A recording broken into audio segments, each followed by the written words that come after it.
Doctor, അപ്പോൾ ഈ ഒരു നാർസിസ്റ്റിക് പേഴ്സണാലിറ്റി ഒരു വ്യക്തി ഒരിക്കലും ജനിക്കുമ്പോൾ ഒരിക്കലും അങ്ങനെ ഒരു ആയിരിക്കില്ലല്ലോ. അത് ആ ഒരു ട്രാൻസ്ഫോർമേഷൻ എങ്ങനെയായിരിക്കും? എന്തുകൊണ്ടായിരിക്കും ഇവർ ഇങ്ങനത്തെ ഒരു നാർസിസ്റ്റിക് പേഴ്സണാലിറ്റി ആയി മാറുന്നത്? പല കാരണങ്ങളും നമുക്കിത് പറയാൻ പറ്റും. എപ്പോഴും ഒന്ന് ആലോചിച്ച് നോക്കുക, ഒരു പേഴ്സണാലിറ്റി രൂപപ്പെടുന്നത് കുട്ടിക്കാലത്താണ്. കുറച്ചുകൂടി ഇത് പറഞ്ഞു കഴിഞ്ഞാൽ നമ്മൾ 0 to 7 years വരെയുള്ള കാലഘട്ടങ്ങളിൽ, 7 വയസ്സ് വരെയുള്ള കാലഘട്ടങ്ങളിൽ ആ കുട്ടിയുടെ ജീവിതത്തിൽ എന്തെല്ലാം കാര്യങ്ങൾ നടന്നിട്ടുണ്ടോ അതായിരിക്കും പലപ്പോഴും ആ വ്യക്തിയുടെ പേഴ്സണാലിറ്റി ആയിട്ട് തന്നെ രൂപാന്തരം വരുന്നത്. അപ്പോൾ ചില കുടുംബ സാഹചര്യങ്ങളിൽ ചിലപ്പോൾ അവരുടെ ഫാമിലി ബാക്ക്ഗ്രൗണ്ട് അങ്ങനെ ആയതുകൊണ്ട് ഈ കുട്ടിക്ക് ഒട്ടും പ്രാധാന്യം കിട്ടാതിരിക്കുക, അതൊരു കാരണമാകാം. അപ്പോൾ എനിക്ക് പ്രാധാന്യം വേണമെന്ന് ആഗ്രഹിക്കും. ചിലതിനകത്ത് ചിലപ്പോൾ ഇതുപോലെ എന്തെങ്കിലും ഈ ട്രോമാറ്റിക് സിറ്റുവേഷൻസ് ഉണ്ടായിട്ടുണ്ടെങ്കിൽ അതൊരു കാരണമാകാം. വേറൊന്ന്, പ്രാധാന്യം കൂടിയാലും പ്രശ്നമാണ്. അതായത് കുട്ടിയായിരിക്കുന്ന കാലം തൊട്ടേ സെൽഫ് ഇമ്പോർട്ടൻസ് കിട്ടുന്ന രീതിയിൽ കുട്ടിയെ വളർത്തിയാലോ.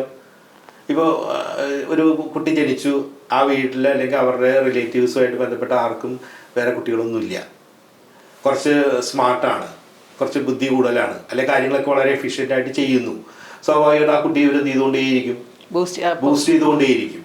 അപ്പോൾ ആ കുട്ടിക്കാലം മുതലേ എനിക്ക് എന്ത് കിട്ടിക്കൊണ്ടിരിക്കുകയാണ്, അപ്പോൾ സ്വാഭാവികമായിട്ട് അത് നിലനിർത്താനായിട്ടുള്ള ഒരു പേഴ്സണാലിറ്റി ആ കുട്ടി പോലും അറിയാതെ ചിലപ്പോൾ ആ വ്യക്തിയിൽ എന്ത് ചെയ്യാം, രൂപം പ്രാപിക്കാനായിട്ട് സാധ്യതയുണ്ട്. അങ്ങനെ ഒരു സാധ്യതയുണ്ട്. അപ്പം നമ്മൾ തള്ളിക്കളഞ്ഞാലും ഓവർ ഇമ്പോർട്ടൻസ് കൊടുത്താലും എല്ലാം ഇത്തരത്തിലൊരു ഇതിലേക്ക് പോവാം ഒരു പക്ഷേ, അല്ലേ?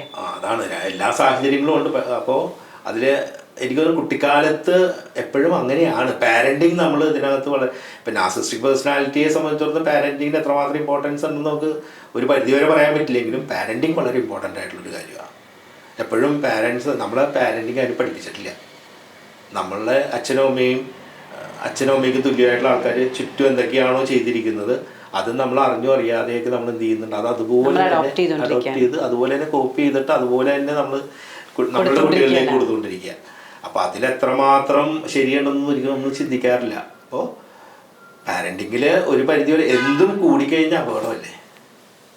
അപ്പോൾ ഇപ്പോൾ ഈ ഒരു കാര്യത്തിൽ നോക്കി ഓവർ ഇമ്പോർട്ടൻസ് കൊടുത്ത് വളർത്തുമ്പോൾ വേണം കോൺഫിഡൻസ് കിട്ടാൻ വേണ്ടി അവനെ ആവശ്യത്തിന് എന്ത് ചെയ്ത് കൊടുത്തുകൊണ്ടേയിരിക്കണം. നമ്മൾ ട്രാൻസാക്ഷൻ അനാലിസിസ് സ്ട്രോക്ക് എന്ന് പറയും, അപ്രീസിയേഷൻ കൊടുത്തുകൊണ്ടേയിരിക്കണം.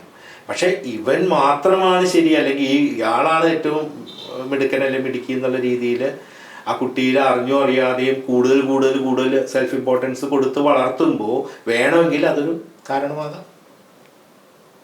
അപ്പോൾ എല്ലാവരും അങ്ങനെ വരണമെന്നല്ല, നിർബന്ധമില്ല. അതിപ്പോൾ പറയില്ല, മദ്യം കഴിക്കുന്ന അത് മുഴുക്കുടിയനായിട്ടുള്ള ഒരു അച്ഛൻ്റെ ഇരട്ട കുട്ടികൾ, അതിലൊരാൾ മദ്യപാന പ്രസ്ഥാനത്തിൻ്റെ എന്താ പറയുക വിരുദ്ധ പ്രസ്ഥാനത്തിൻ്റെ നേതാവായിട്ടും മറ്റേ ആൾ അച്ഛനേക്കാളും വലിയ മദ്യപാനിയായിട്ട് മാറാം. അപ്പം അത് നമുക്ക് പറയാൻ പറ്റില്ല. കുറേ ജനറ്റിക്കലായിട്ടുള്ളത് ഉണ്ടാവും, എൻവയറമെൻ്റൽ ഫാക്ടേഴ്സ് ഉണ്ടാവും, പിന്നെ അച്ഛനും അമ്മയിൽ നിന്ന് ചുറ്റുമുള്ള കാര്യങ്ങൾ കിട്ടുമ്പോൾ ഈ കുട്ടി എത്രമാത്രം ഏതാണ് ഉള്ളിലേക്ക് അവൻ എങ്ങനെ ഗ്രാസ്പ് ചെയ്യുന്നു എന്നുള്ളത് കൂടി ആശ്രയിച്ചിരിക്കുന്നുണ്ട്.